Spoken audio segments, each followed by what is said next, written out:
If you could lead the audience with one recipe, what would you leave it with? Garlic pork. Nice. So again, that's the other thing that we have on Christmas Day in Guyana, which is one of their other national dishes, which derives from Portugal. But basically, I love pork.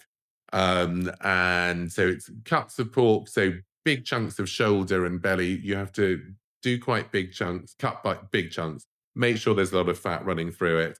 And you pickle it in white vinegar, lots of garlic. And when I say lots, I'm talking, several heads of garlic. A lot of thyme.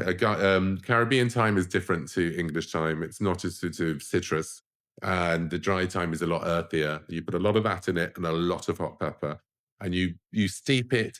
You wash the pork in lime first of all, then steep it in the vinegar with salt and pepper, the hot peppers, the thyme, the enormous amount of garlic. Leave it there for a couple of weeks. Drain it, and For a couple of weeks. Wow. And then you drain it and fry it, and then dry it out in the oven. But the flavor is so incredible, and it's melt in the mouth because it's been pickling in the vinegar. And the reason you have to do big chunks is because it will shrink as a result. But so you've got that, the hit of thyme and the hot peppers as well, and this amazing garlic flavor. So when I left home, I remember I used to come home at Christmas and pretend I still lived at home with the Chinese relatives. And when my mother would cook this, she would only cook it once a year, as most people do, because of the smell.